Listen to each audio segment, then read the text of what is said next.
Good evening, everyone. Welcome to Defenders Live. I am your host, Lora Thorson. Jeff Dalzell is a fitness and nutrition coach who works primarily with parents who are tired of the all or nothing cycle, the ones who can get motivated for a few weeks, maybe even see some progress, but haven't found something that actually sticks. His approach is built around helping people get stronger, lose weight, and keep it off without extreme dieting or unrealistic routines. He's worked with over 500 clients focusing on training, nutrition, and the habits that actually carry over into real life. But the reason I brought him on tonight is because of something he said in a video that caught my attention. He made the case that Christians should be some of the most fit people on the planet, and that opens up a much bigger conversation. So today, we're not just talking about workouts or nutrition, we're getting into the discipline, the responsibility, and what stewardship actually looks like in everyday life. Before we get started, make sure you're subscribed, whether you're watching on Rumble or YouTube or listening on Spotify, Apple Podcasts, or anywhere else you find this show. If you don't want to miss another episode, head to defenders-live.com and become a free subscriber. That way, every new episode gets delivered straight to your inbox. And if you're looking for top-tier firearms and self-defense training, go to defenders-usa.com and check the calendar to see what's coming to your area this year. So I'm looking forward to this conversation, and I didn't queue up the video that I was speaking about because I know you can speak to it, but it was a really good video. It resonated with me, and it talked about 3 reasons why Christians should be the most fit people on the planet. And when I saw the video, I'm like air punching, going, yeah, this guy's saying some real truth right here, talking about stewardship and responsibility and the verses that correlate with that. Do you remember the points that you made on that video? Yeah, I had a moment of panic when you just said it. I was like, crap, what were the 3 that I said? But no, I think I have them because they're there in the recesses because it was from the heart. So I think the 3 things are we need to be a steward of what we've been given of information out there in the church and for believers on how to be a steward of your finances. We got Financial Peace University. Dave Ramsey's a billionaire with all of his stuff with that. We have how to be a good steward of your spiritual gifts and your time and your marriage and your children. And you have a whole podcast on stewarding, being a good steward of your guns and your weapons and your family and all of these things. And there's not a lot of conversations about being a good steward of your physical health. And so we don't talk about that. I think that linked with that is we are made to be physical beings. If we were meant to just be spiritual beings, then we wouldn't have an eternal body. Now, our eternal body is going to be the perfected version of the one that we have here. So it's not like, hey, if you get fit now, you're going to be fit in heaven. If you're not fit now, you're not fit in heaven. That's not true. But the idea that God does not care about our bodies, there's plenty in there in Scripture about our physical bodies, and the idea that we are made in the image of God and that God breathed into us. We are fearfully and wonderfully made. We are knit together in our mother's womb. The idea that our bodies don't matter discounts a huge part of who we are made to be, made in the image of the one creator. And then the final component, again, I have probably a dozen more of these things, but the idea of taking care of our physical bodies is a representation of taking care of all of the other things that we need to do. It's a very physical reminder of I do hard things. I do the things that I don't want to do. I don't want to do this workout right now.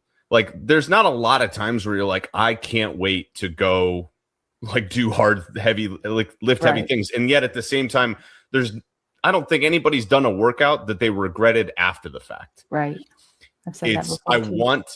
I want to eat this food because it's yummy. I don't want to meal prep on Sunday, something like that. And the idea of being intentional with our time and doing things that are good for us, even if they're not what I want to do in the moment, is a microcosm and builds that capacity for discipline that carries over into other areas. And I think I did a bonus number 4, which is it increases our capacity for actually being the hands and feet of Jesus. Totally agree. On the world. Like if I can't go to all places and be all things to all people because I'm physically incapable of doing so because I didn't take care of myself, then I limit what God can actually do with me in the places he may want to call me to go. And we're going deep right out of the gate, Jeff. I love this. Yeah. Well, you let me go there. I know. We're ready to go there. So those were the things that have been my observations. Well, I have something to say about that too. And that is, I think that the idolization of food in our culture is a real problem, obviously. Or, it really is. I learned the statistic a few weeks back that only, 5% of women can even do one pull-up. And I was just blown away by that. I know women aren't gifted in upper body strength, but I was just really blown away by that. And then we have such an obesity problem, it's just out of control. And when I watch people, I think the more tuned in, I guess you'd say, or aligned with God that I've become, the more that I see the reality of the world that I live in. Like when I go to restaurants and I see, and it's not that food isn't like something to be celebrated or enjoyed, right? I get that. But when I see people being controlled by food, and I know the feeling of that, right? I'm not like, it's not like I don't feel that. It's not like I've never walked into a grocery store and I've seen something sitting there and it's like it calls out your name, right? Oh, pick me and you would be so good and all this stuff. But that's idolization, I think. And one more thing I want to say to that point is I noticed, at least for me, when I've been on a journey for quite some time around health and physical fitness, but I took a hiatus last Christmas, around Christmas time, and it was dangerous, Jeff. I did not realize how 2 weeks of allowing myself to just go completely off the rails, not work out and eat whatever I wanted, how dangerous that was for me spiritually. Because what I noticed was as I drifted, from doing the things I know I'm supposed to do, the things that actually fulfill me and make me happy when I'm aligned with him, also created a drifting in my spiritual practices. I didn't read the Bible as much. I started prioritizing things over God. And it was so subtle. It was so slow and subtle that I almost didn't notice it until looking back, I'm like, oh, that's why I felt like that. I felt like garbage because I was putting garbage into my body, but also I felt disconnected and drifting. And it's like, oh, wait, this is all connected. Am I right? I mean, do you think that that's true? 100%. Yeah. The idea, it's true of food and it's true of any number of other things. And I think that it's true of food. It's true of technology. It's true of drugs and alcohol and pornography and anything that we can do that is going to fill us. My pastor, ironically, the week after I posted that video, the sermon was on fasting, which was awesome. And I was just sitting there just loving it. And he said something that was really well put, which is the idea of if you go to a restaurant, like a nice restaurant, and they put really good bread on the table for you, and you just start going to town on the bread, and then you get full, and then you can't enjoy the main dish, which is the point of you being there, or the dessert afterward because you filled up on the appetizer. And he asked the question is, what is acting like an appetizer in your life that is filling the place that God ought to? And the idea of what happened with those 2 weeks is I'm just satisfying myself with temporary things, whether it's food, whether it's drink, whether it's technology. I'm just satisfying the temporary dopamine thing. And so now I don't feel the yearning for something that is truly satisfying because I'm constantly being satisfied by these things. And I 100% agree also.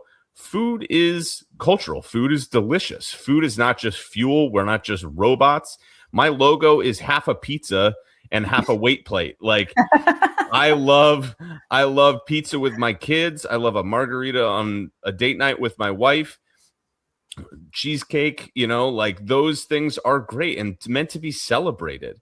But the idea of it being consuming and this is taking the place of other things is where we drift to the point of I don't have a need, particularly in Western culture, for an eternal blessing because I'm filling it with these temporary pleasures. Yeah, really well said.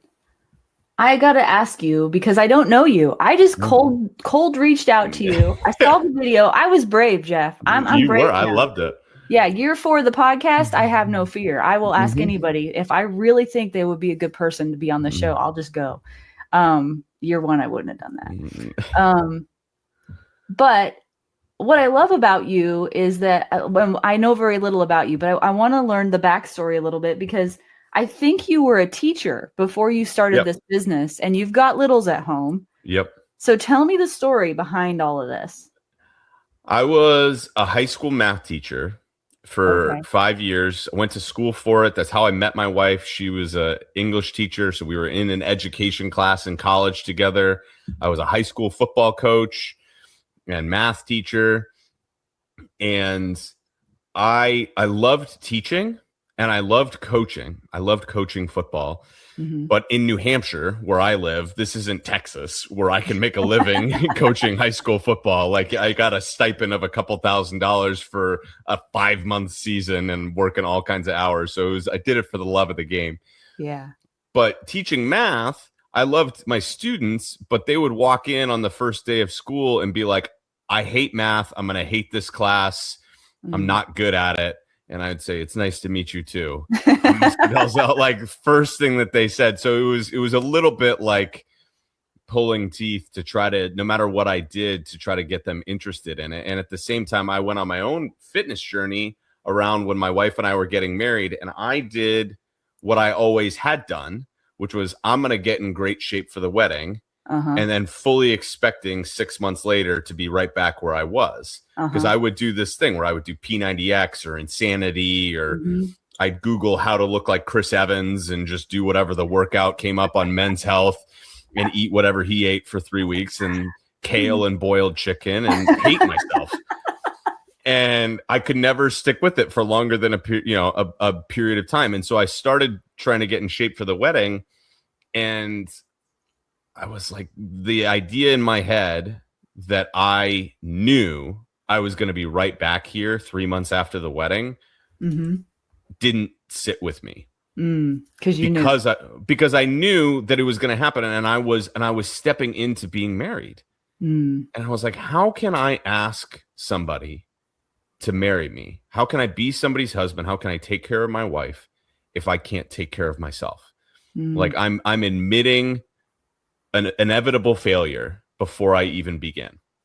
And so that for me was a time where I said, I have to do this differently than I've done it every other time in the past. And I don't know exactly what that looks like, but I have to do this in such a way that I'm not going to have to take another before picture. Because that was the thing. I took 17 before pictures and then I took after pictures. I got the t-shirts that said I got ripped out of my mind, but I never could keep it for more than a minute and a half because it was so unsustainable what I was doing. So that was my own journey. And that was while I was still teaching. And I figured out some things through a lot of trial and error myself and how to actually lose weight and be in shape and maintain it for a period of time. And then I had friends who were like, hey, would you help me out? So I was coaching friends for free just because I loved it. And then I realized, because nobody liked to learn math, that I needed to transition out of teaching, but I didn't know what I was going to transition into. You have a little bit of comedic element in your videos too, I've noticed, which makes them even more entertaining, I'll just say. I appreciate that. It's a little bit of it was the teacher in me of like, hey, I have to entertain these children that like we learned regression by tying rubber bands to Barbies and throwing them off the bleachers of the football stadium to make a bungee jump, see if she hits the ground. That was the kind of stuff I was doing, and they still didn't like it. So that was when I knew I needed to leave. And so it was when I needed to transition, and I knew I loved coaching.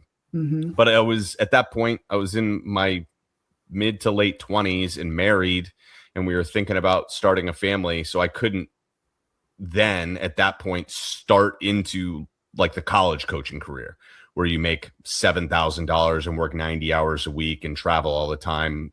I can't do that at that age. And so I was trying to figure out how to do coaching. And that was when training kind of became the thing. And then I was a year into training, not even a year into training in 2020 when COVID hit. And COVID hit, the gyms all shut down. So the career that I thought I was stepping into now is gone for a moment. Wow. 3 weeks later, our oldest son was born, early April of 2020. Like, you remember the flatten the curve time? Yeah. That period, that was when my son was born. And so I was 3 weeks into COVID, like job gone, newborn, quarantine, nobody doing anything. And that was when it was a moment for me. I was like, how do I do this? Did I make a mistake? Do I go back to teaching? Do I go get an adult job as an analyst or something like that? Yeah. And that was when I also realized that my journey had to look a little different because I now had a kid and I couldn't just be the nerdy, obsessed fitness guy that I had been at that point for 4 years. I had to figure out how to do it differently. And I realized a lot of dads were struggling with similar things. And so that was when I took my coaching online in the summer of 2020.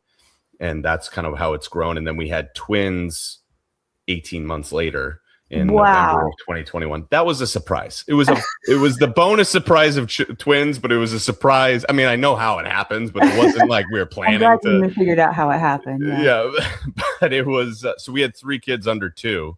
And at that point, still, it wasn't like I had a thriving business at that point. It was still like, do I go get a big boy job? We bought a house. We had 3 kids under 2. And I was trying to make my business work. And I had a kind of panic moment. My wife looked at me and she said, you have something that most people search their whole lives for and never find, which is a job that you love and you impact people's lives. Like, we will figure out the money piece of it. We want you to fulfill your purpose. Wow. And that was end of 2021. And so here we are 4.5 years later, and the business is what a partner. What a partner. She's a superhero. Wow. What a story. So, I mean, I can imagine, I don't know, I have this sense about you. You're probably still figuring out a whole lot of stuff, just like I am. But I can identify with you in that, like you, I tried the same thing over and over again and expected different results and never got different results. And finally reached out for help, and someone gave me a roadmap, and some of it I did figure out myself. But what I learned on my journey is that the reason things were not successful for me was, maybe I didn't have the perfect roadmap. And once I had that, I still struggled. And the reason that I still struggled was because I didn't truly believe at that time that I was a person that actually could do what I really wanted to. I didn't actually have the identity of somebody who was an athlete or who worked out or who took care of myself, because my track record did not show that. I didn't have any evidence of that previously. And so for me, my journey of coming to Christ was my identity shift. That was where I learned who I really am through his eyes.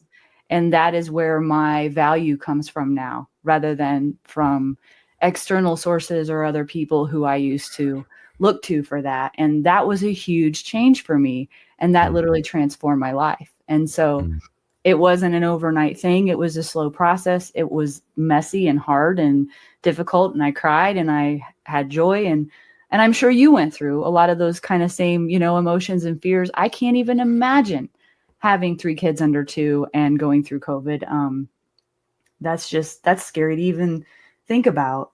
So was there sort of like a turning point for you? Like, how did you first start going about doing this differently, as you said? What were some of your first steps?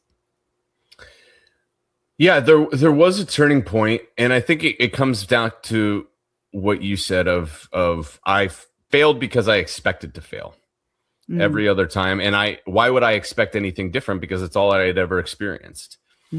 And so I had to come to terms with who was the person I was trying to become. And so at the time for me, this was what kind of husband and eventually father, but in the short term husband, that was the inevitable thing, am I going to be? And that's somebody who does the thing that I said I was going to do and does the thing that's hard even when I don't want to, because I didn't know, right? It's just like having kids or getting married. It's like somebody could tell me, right? Like you could tell me what having kids is like, but I never would have understood. Or like, have you ever been to the Grand Canyon? No. Okay. So the best part about going to the Grand Canyon is people cannot oversell it. Like no matter how many great things people tell you about the Grand Canyon or how many pictures you see of the Grand Canyon, it is one of the few things in the world that lives up to the hype. I think that for me, being married and having kids has been that as well. It's everything that people said it was going to be, but even more so. The highs are higher and the hards are harder. Like you could never explain to me the hardest parts about being parenting that I would actually understand unless I was in it. And even having multiple kids, like one of my best friends in the world had their oldest was born a week before our oldest. And then they went through some infertility stuff and they were trying to have a second kid. And then they had their second kid a year ago. And so at that time we'd had 3 kids for 3 years. And we went to drinks, 6 months after they had their second kid. And he looked at me and he said, anytime I complained about having a kid, like how busy we were, how did you not smack me in the face? And I was like, dude, I could never tell you as somebody who has 3 kids to somebody who has 1 kid, what the difference is, because you would never have believed me. And so there was that experience of, I couldn't have known, but I knew that I wanted to step into this. And so for me, it was declaring the identity that I wanted to put on, like who I was trying to become, and then working backward to think about what are the things that person does. Yeah, I did the same thing. And I'm going to do those things, even though they don't feel natural to me, because they're not going to, because I'm not that person yet. Yeah. But the more I do those things, the more I become the person who does those things, who becomes the person who does those things. And then the byproduct of that is then I have what that person has. Yep. And I think oftentimes we think about what it is that we want to have. And we might go to the things that we need to do. We think inputs, outputs, but we fail to recognize who we're becoming in the process. Right. That's the magic. And we start with the identity of who we want to have and who we're called to be. And what you were saying, like who I am in Christ and the identity of, and getting super granular in that. And then thinking about what would that person do in these different scenarios. Right. And then one step further, what did I practically do? I made it unreasonably difficult for me to fail and incredibly easy for me to succeed. Very good point. Because I knew that in the moment, my default is to do what I'd always done. Yeah. And so I had to force, I ate Oreo. I tell this all the time. I ate Oreo cookies by the row. And I don't even like Oreos all that much. It was just like, I just sit down and I'd eat an entire row of Oreo cookies. They're bioengineered for that. That was my serving size. And I didn't even like them that much, but I ate them because they were there.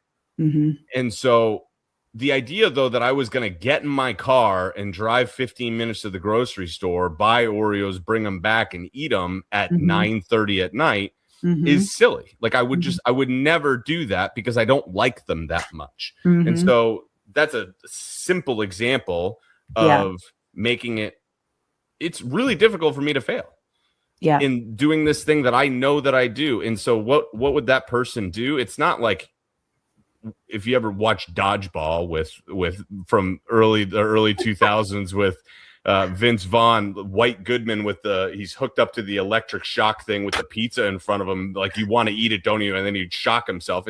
Discipline is not about putting ourselves in hard positions and then forcing ourselves to not do the thing in that moment that we want to do, because we're going to fail that all the time. Yeah. That would be like an alcoholic going to a bar, or a sex addict going to a strip club. Like, I know I'm doing extreme examples here, but like, this is what we're talking about.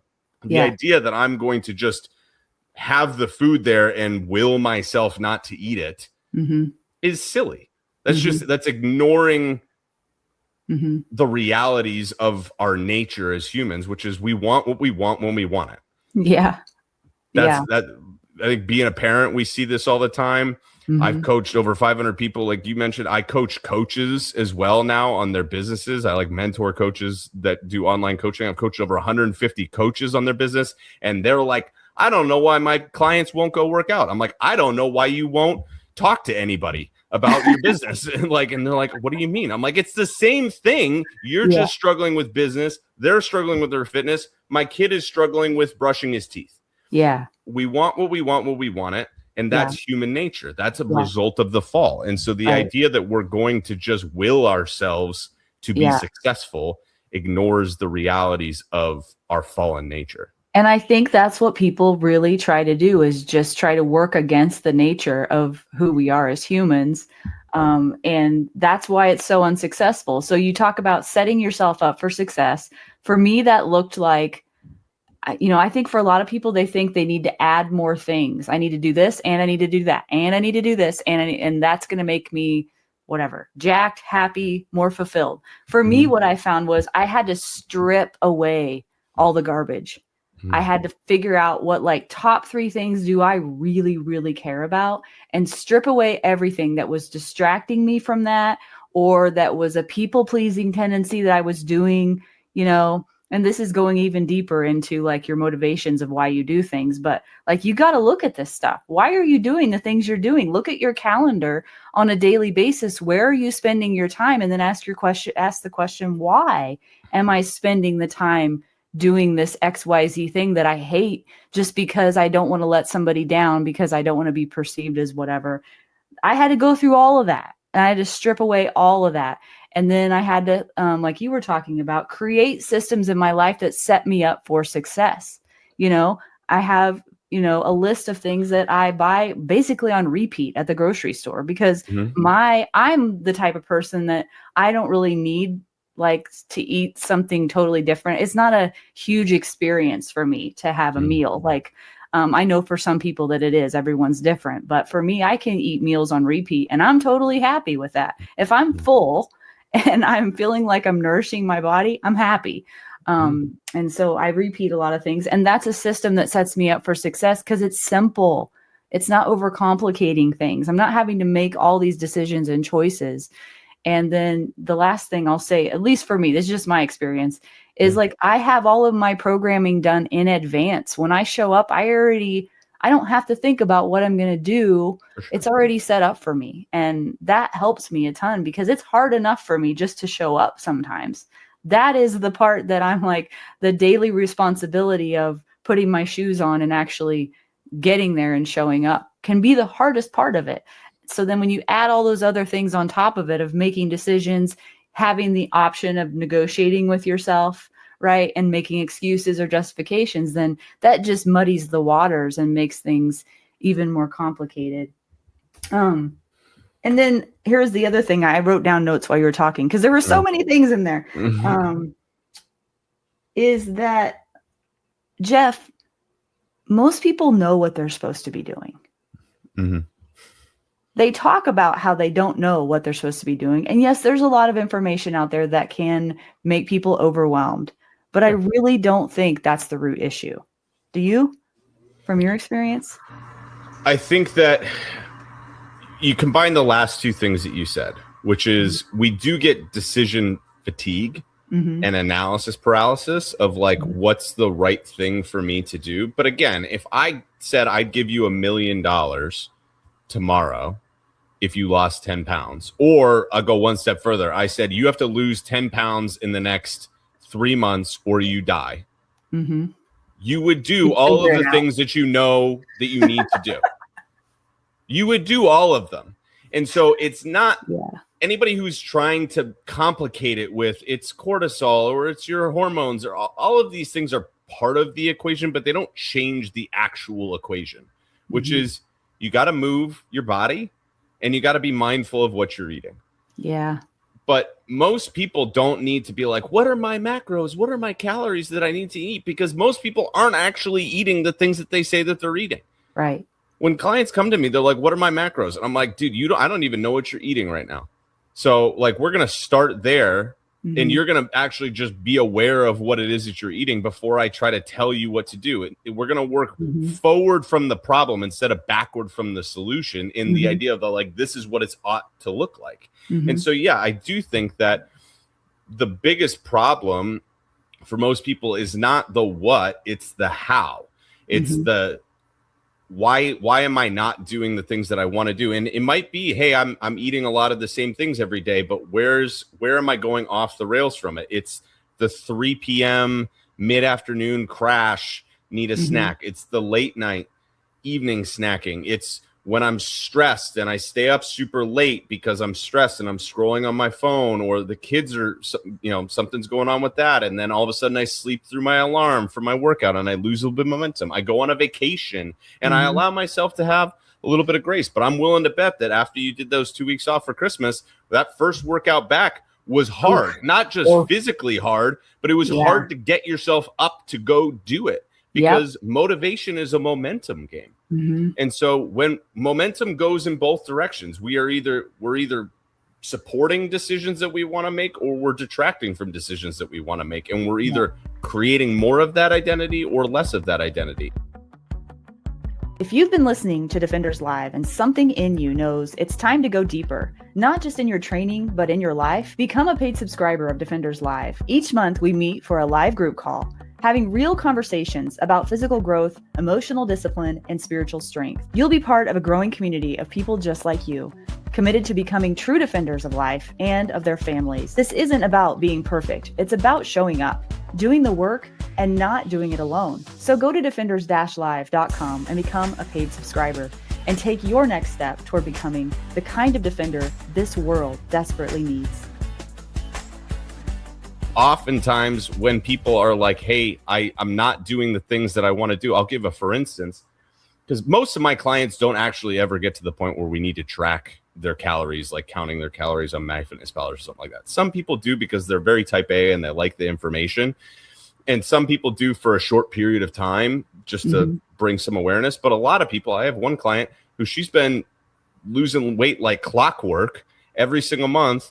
And then the last month, measurements didn't move a lot. And we're like, okay, what's going on? And before I went to, we're going to change your calories or we're going to increase your workouts or I'm going to do all of these. I was like, hey, what's been going on the last month? She's like, my sleep's been terrible. And I go, okay, what's then been? Well, then I've been super stressed and I've just been having more snacks in the afternoon and the evening. And we're like, okay, that's the issue. It's not that the meals are the problem or she's not doing some of this. It's that we're inserting something that hadn't been there previously. And it's sourced from the fact that she's stressed and she's stressed because she's not sleeping. And so then she's more, now she's not sleeping more because she's stressed and it's this vicious cycle. And so then we go, okay, why aren't you sleeping? And then we went through a couple of things and we figured out like what was the thing that was causing her not to sleep particularly well. We said, okay, main focus, this is attack that. 3 days later, after doing that, she said, hey, scale's moving again. Like we're in the right direction because it comes back to creating the environment within which you can be successful. It's like the analogy I give all the time is, how do you paint a room? What's the very first thing when you paint a room? What do you do? Tape it. Yeah. Tape it. You gotta patch all the holes, stand it, wipe it all down, prepare tape it, take all the outlet covers off, lay down the drop cloth, then you cut in. And after that, that's taken you 5 to 7 business days and you painted about 3% of the wall. And that stuff is the reason why nobody paints a room, because it's terrible and it takes forever and you're exhausted. and it's not at all satisfying. But then what ends up happening is it takes you 45 minutes to paint the rest of the room with the roller, because you've created the boundaries within which you know how you can be successful. And so we have to create boundaries within which we can be successful. How do I set myself up for success so that the reptilian, broken, shattered human brain version of me who's exhausted and stressed and whose kids just screamed at him that they don't like him, and who had a bad day at work, and who friend just got a bad diagnosis and had an argument with your wife or your husband, that person still makes decisions that are in alignment with the person I'm trying to be. Yeah. Because those are the things that happen. Life's, gang. And so if you have a plan that only works when everything's going perfect, it ain't gonna. Because life doesn't go perfect, and you're going to have interruptions. So we have to create the context where otherwise you're rolling the middle of the wall, but then you get up to the boundaries when any one of those number of things happen, and you end up with a disaster. Yeah. And then you have to do the work that you should have done from the beginning, but now it's harder because you have to undo the problems that you've created for yourself. Yeah. That's a really good analogy. I'm going to keep that one in my head. There was another video that you had that I really enjoyed, and it was something about skipping step 1. I forget it now, but I wrote it down because I'm like, oh, that's really good. I want to ask him about that. And now I can't even remember it. So I apologize. Yeah. But I think step 3 was right like, step 3 was like lose body fat or something, or lose weight. Step 2 is aggressive fat loss, which is where most people start, where they say, I'm gonna lose 15 pounds, right? As we record this, it's May 1st. And a lot of people are now in a moment where they're panicking and they're like, summer's coming and I'm going to be by the pool, and all of the decisions that I made over the winter, I'm not super satisfied with, and I don't feel great going into it, and I'm going to miss out on opportunities with my kids, or I'm going to just have this in the back of my mind because I don't feel great. And so then they try to make really intense decisions and be like, I'm going to lose 15 pounds in 6 weeks before school gets out. And you might, but most of that is just going to be you're peeing and pooping it out, if I'm being honest with you. You're just juice cleansing yourself into flushing everything out. But also you've done something where as soon as life happens, you no longer are able to maintain the progress that you're doing. And so step 1 is exactly what we just talked about. It's build the system. Oh yeah, that's right. It's build the system. It's cut in. It's prep the space. Yeah. So then the aggressive fat loss, which is, hey, I'm being intentional. I'm specifically focusing on X number of workouts or X number of steps, or my protein, or how many calories I'm eating, or how many meals that are yes meals, things that I'm really enjoying, I'm incorporating into my nutrition. I'm going after it with that intensity. That can happen for the period of time that you need it to happen to see the results you're looking for, because you've built a system where it just works. And then you're just turning up the intensity on it. And then if, for instance, the woman who has been working with me for 5 months and had been losing weight repeatedly, she'd been on an aggressive fat loss phase. She'd lost 4 pounds a month for the last 5 months.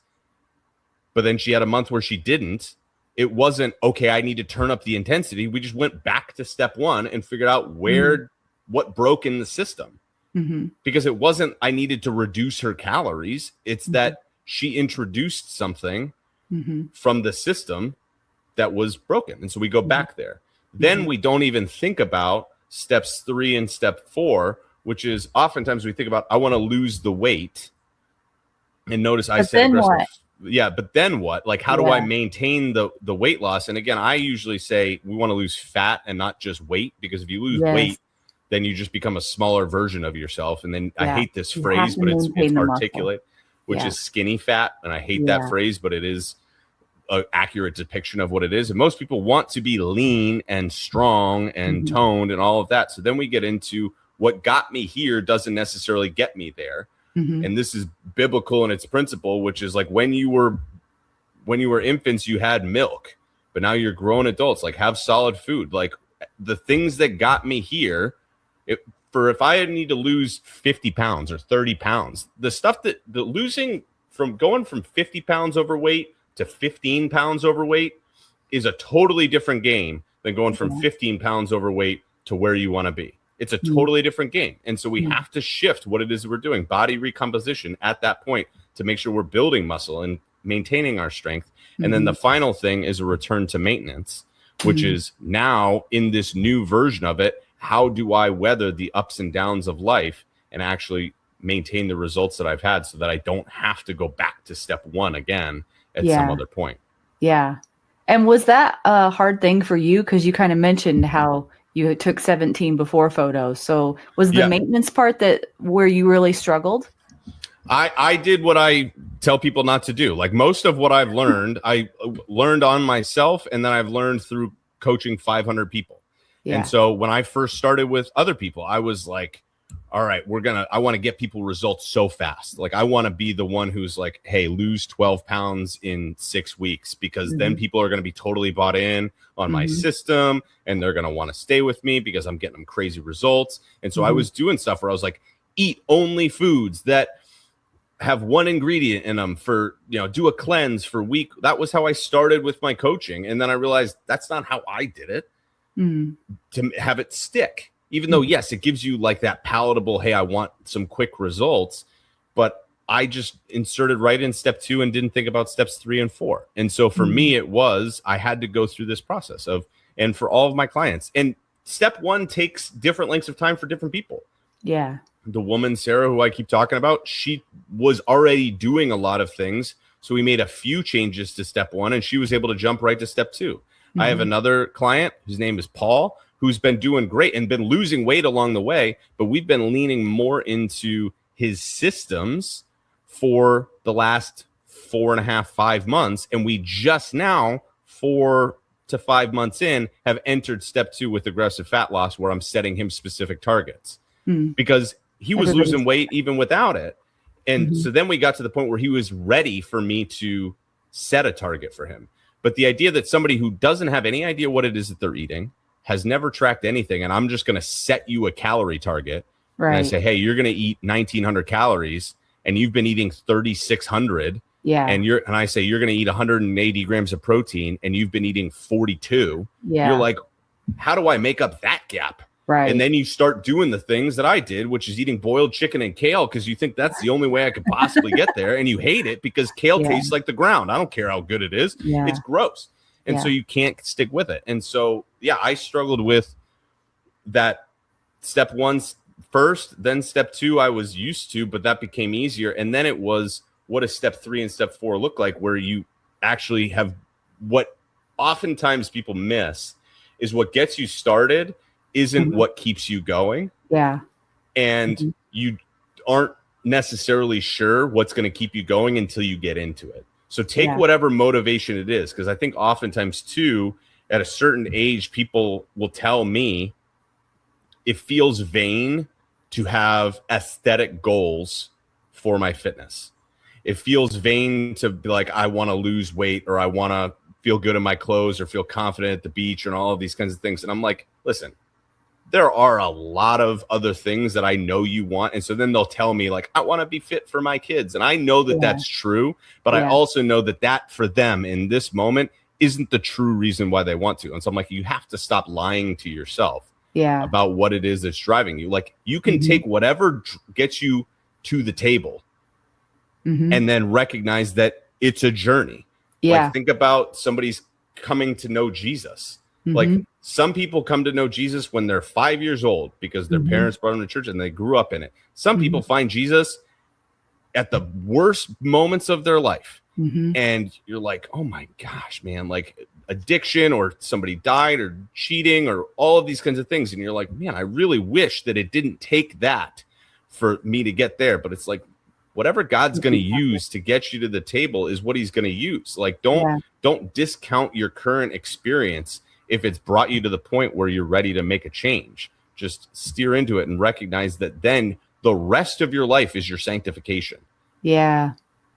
I want to plug your website really quick before we get on to the next subject. And that's a perfect segue, Jeff. I don't know if you did that on purpose, but we're going to be talking about Jesus a little bit more because I have a video that I'm going to attempt to share on here and I want to have a discussion about it.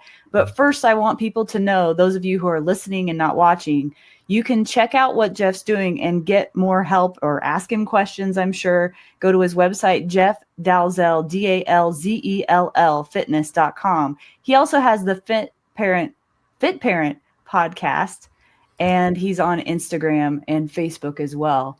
I assume you're totally okay with people reaching out to you, asking questions, learning more about your program.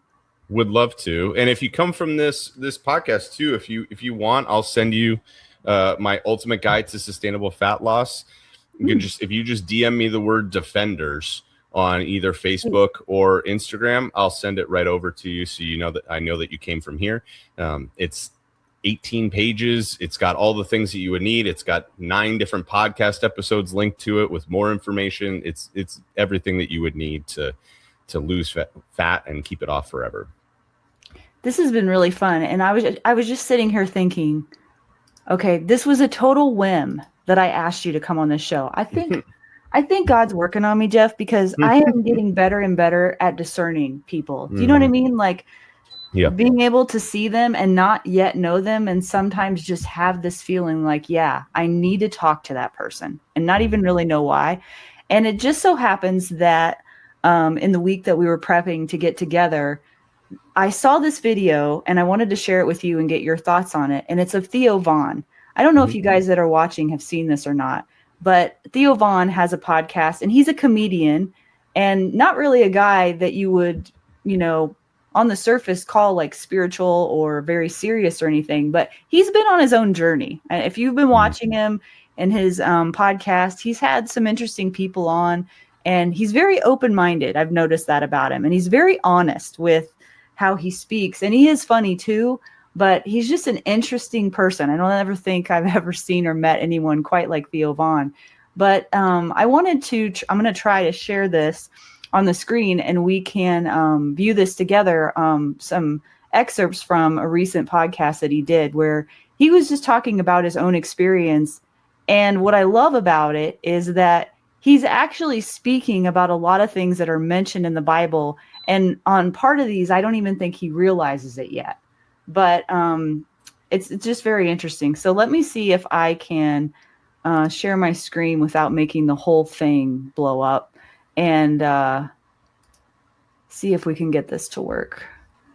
Sometimes I realized for myself, I would pray to God to help me get away from certain behaviors in my life. But at the same time that I was praying, there would be a part of me that knew I was probably going to do those things again. God, please help me. I don't want to do this anymore. I don't want to have this behavior. But there'll be a little part of me that was like, I know even as I asked for God's help that I'm going to do it again. I would know that. I was looking on this Bible and there's a story called John 5 and it's about a guy who's at these pools and Jesus is got the pools and it's in Bethesda and they're like, there's a sick man there and he's been sick for a long time. And Jesus asks him, do you want to be healed? He asks him, do you want to be healed? And that's a crazy question because, if I get healed, then I'm different. If somebody gets healed, they have a new story. So that's just been something that I've been having to ask myself. It's like, do I want to be healed? Do I really want something different?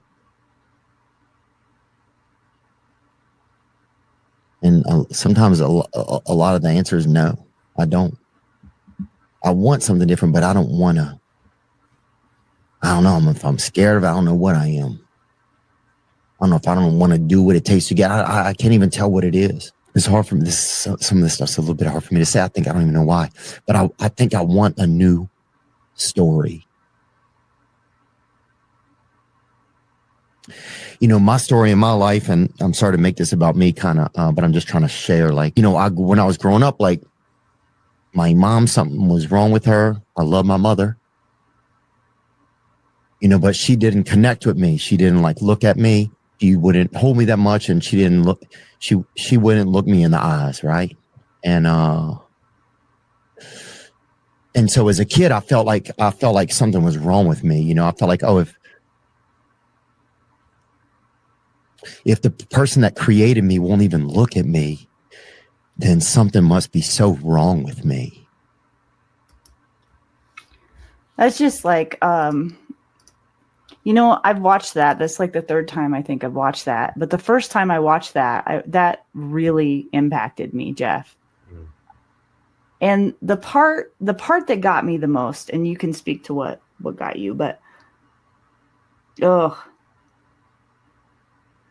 part that got me the most was he was just honest and like, if I am healed, I'm not going to be the person I was before anymore. And that comfort that we have in things that sometimes aren't good for us is so strong sometimes that the fear of becoming someone new, even if that's more like what God wants for us and what we really want for us, it's like so scary to take that step. And when I saw that, I thought that goes right along with what I think Jeff and I are going to be talking about today. I think that goes right to the root of it. What are your thoughts?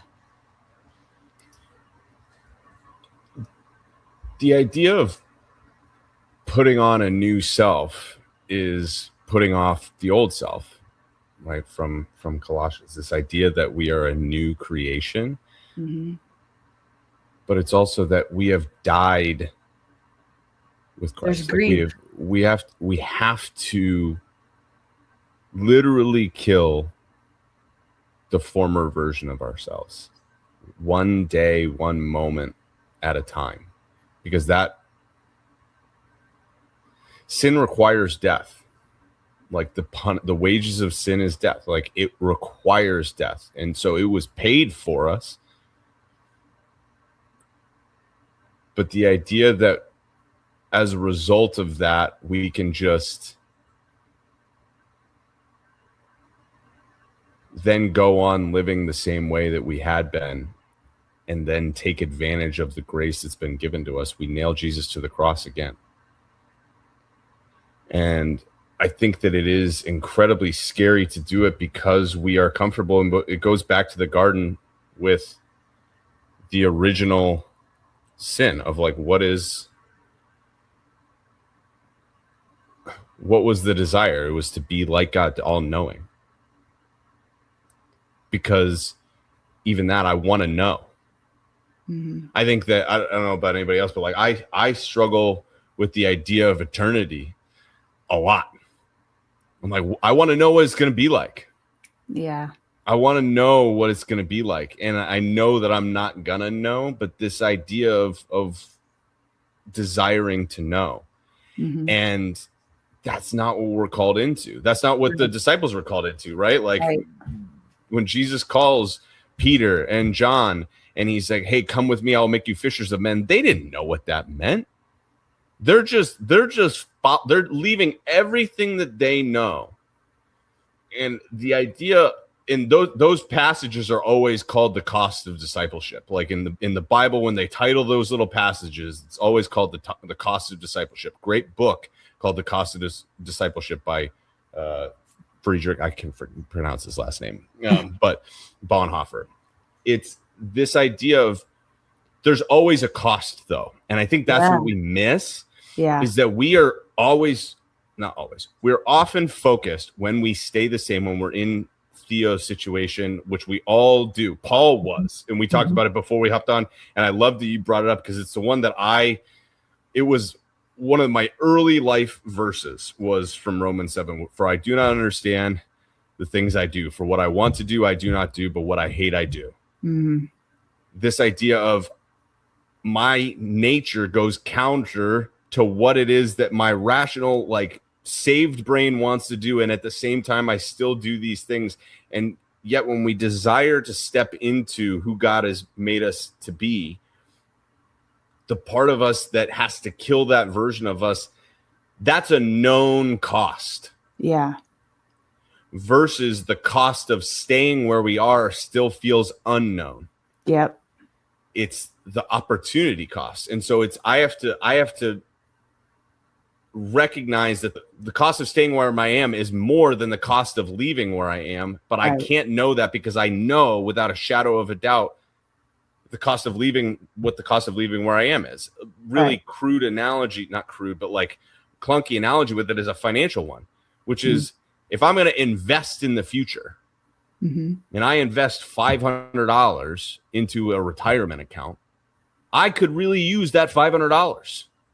But I recognize that if I put that into an investment account, that $500 is going to grow to $10,000 over the next 30 years. So I have to be willing to give up the known cost of $500 because I'm recognizing that the cost of not doing it is $9,500. But I have to just believe that that's going to be true. Well, that's faith. Yes, and but we'll make that decision. That's the thing that is like, it's so like faith is a certainty of what we hope for, right? Or I'm going to say the certainty, and the assurance of things not being seen. I think it's that way, or I flipped the certainty and assurance around. But like the idea of this is known, this is guaranteed for me. And yet we don't step into that. And faith is evidenced by the things that we do. And so if you really believed that that's true, then does your life reflect that? If I really believed that I could put $500 into the stock market and it would grow to 10,000, if you're a financial person, don't come at me if those are the wrong numbers, right? But if I really believed that I could trade 500 for 10,000, why would I not do that deal? It would be simply because one of two things. Either I don't believe that I'm going to get 10,000 or I'm unwilling to let go of the 500. Or both. And so the cost of doing things, often I talk about this all the time with my clients and with my students, is this idea of you have to count the cost. And you can make whatever decision you want to make, but you have to recognize what the cost of that decision is. And I think that there's a limiting point to all of these things. Like the idea of, because some people called me on it with the post that I made about Christians should be the fittest people in the world. And fittest is a relative term, right? Because some people took that to be like, we should all have 8 packs and be able to lift houses. It doesn't take much to be the fittest in the world anymore. No, but that was the idea of like, if that's what we're picturing in our heads, then that could then become an idol. And so what's the cost of that? And so there's a point at which we want to recognize what's the cost of getting a 6-pack? You have to be willing to do things that somebody who's okay just being relatively lean is not willing to do. Right. And you pick your cost, you pick your hard, but you have to go into it with your eyes open. And recognize that there is a cost to every decision that we make.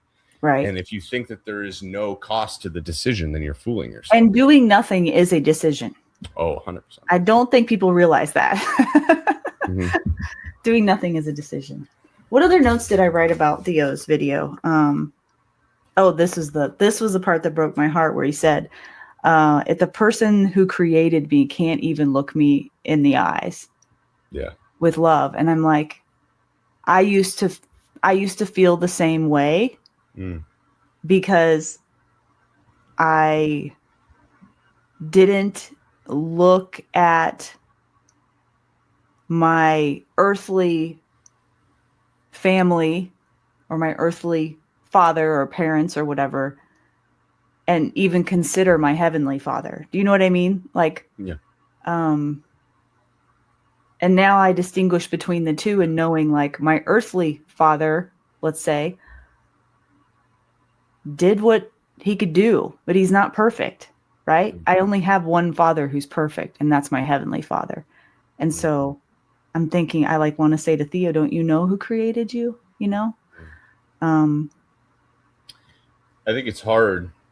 Yeah. And I think as a parent, you probably understand this to some degree as I do, which is at the same time, like, yes, 100%, but we can't fathom perfect love as finite beings. Like, we just can't do it. And so our closest representation of what that looks like is our parents. Yeah. And so as a parent, I feel that immense responsibility in the same way that I feel it as a husband, which is if my role is to be Christ, as my wife is the church, I'm falling short of that standard every day and twice on Sunday. And yet at the same time, like, this is what I'm called to. If my job on earth is to love my children and be the representation of their heavenly Father, then I'm like, wow, man. And so I think the biggest challenge for a lot of believers is recognizing that the standard is perfection and knowing that that's what we're called to, but also knowing that we are guaranteed to fall short of that standard. And the balance between, and I said this a little earlier, between grit and grace, which I see a lot with the fitness industry, is that this pendulum swings back and forth. And so a good example of grit would be something like 75 hard, which I don't think inherently is a bad thing if you're not familiar with it. It's like you follow a diet, you do 2 workouts a day, you read 10 pages a day, you drink a gallon of water a day, and you take a progress photo every day, no cheat meals for 75 days straight. And if you mess up on any of those things, you have to start over. And the idea of that is like, this is grit to its firmest content, which is like perfection is necessary. But the problem with that is